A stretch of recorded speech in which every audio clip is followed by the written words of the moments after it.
mengenai Sjögren syndrome. Penyebab dari penyakit ini tentu disebabkan adalah ini sudah tersebar di seluruh dunia dan terbanyak memang mengenai orang-orang pada Eropa atau Kaukasia harus datang kepada ahlinya karena penyakit ini kadang-kadang tidak dirasakan.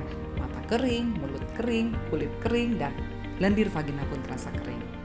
Penyakit ini harus diobati secara benar karena kalau tidak akan menimbulkan komplikasi.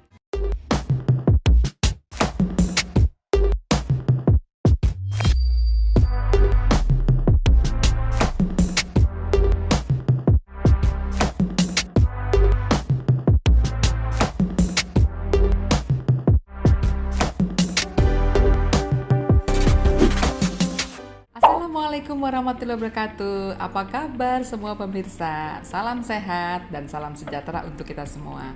Pada kesempatan ini saya akan membahas tentang penyakit autoimun. Sebelumnya, saya harapkan tonton video ini sampai habis, kemudian di-subscribe, share, dan komen. Penyakit autoimun yang akan saya bahas sekarang adalah mengenai Sjögren syndrome.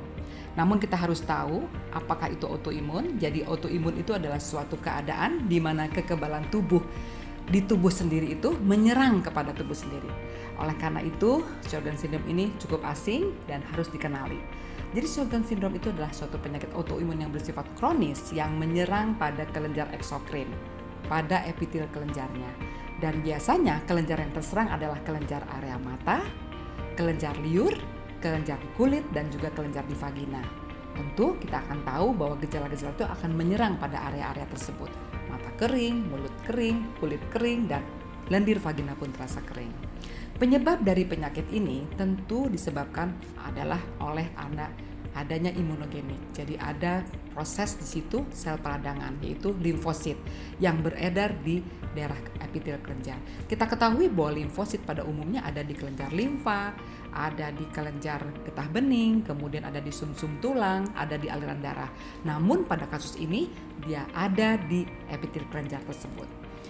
Dan selain itu, dia pun dipengaruhi juga oleh keadaan yang disebut dengan hormon. Ada hormon estrogen yang berperan. Selain itu ada faktor lingkungan yang mencetuskan penyakit-penyakit ini. Bisa oleh karena polusi, bisa oleh karena stres, atau kekurangan suplemen daripada vitamin D. Selain itu pun ada beberapa penelitian yang mengatakan virus bisa menyebabkan kelainan ini. Yaitu ada hepatitis C, ada HIV, dan juga ada Epstein-Barr virus. Penyakit ini sudah tersebar di seluruh dunia dan terbanyak memang mengenai orang-orang pada Eropa atau Kaukasia. Selain itu, karena yang berperan juga adalah hormon estrogen, tentunya wanita perbandingannya lebih banyak daripada pria yang terserang penyakit ini. Biasanya mengenai usia-usia di atas 40 tahun. Tentunya kepada wanita khususnya harus mulai mendeteksi pada keadaan-keadaan tersebut apabila ada gangguan mata kering, mulut terasa kering, juga kelenjar lendir vagina yang kering, atau pada kulit yang kering. Sehingga harus datang kepada ahlinya karena penyakit ini kadang-kadang tidak dirasakan sehingga seringkali tidak terdiagnosis. Tentu yang pertama kita lakukan, kita harus konsultasi kepada dokter ahlinya untuk mengetes, misalnya pada mata, datanglah kepada dokter spesialis mata untuk melakukan pemeriksaan produksi daripada kelenjar air mata. Selain itu diperlukan juga pada dokter gigi untuk mengetahui produksi daripada saliva. Dokter kulit dibutuhkan apabila ada gangguan pada kekeringan pada kulitnya. Selain itu diperlukan juga pemeriksaan penunjang. Pemeriksaan penunjang yang dilakukan adalah pemeriksaan darah tentunya dan harus dilakukan tes namanya ANA-tes atau anti-nuclear antibody. Karena itu yang menentukan apabila ada gangguan tersebut maka akan terlihat apakah ini menderita penyakit autoimun seperti pada Sjögren syndrome. Tapi pada umumnya Sjögren syndrome itu bisa disertai dengan penyakit-penyakit lainnya, misalnya pada penyakit autoimun lainnya seperti rheumatoid arthritis, juga pada systemic lupus erythematosus atau pada scleroderma. Mungkin pada kesempatan lainnya di YouTube lainnya saya akan jelaskan penyakit-penyakit tersebut.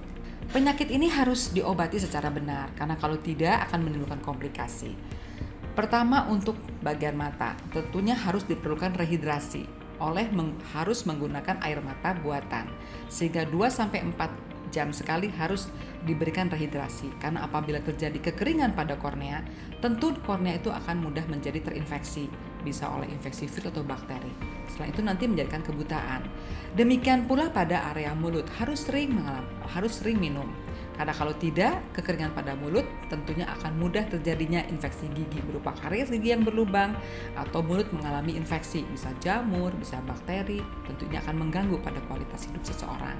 Selain itu juga demikian pada kulit. Kalau kulit terasa kering, tentunya diperlukan adalah pelembab atau moisturizer yang khusus untuk kelainan kulit yang sangat kering. Karena kalau tidak tentunya akan mengalami infeksi juga pada kulit yang kering.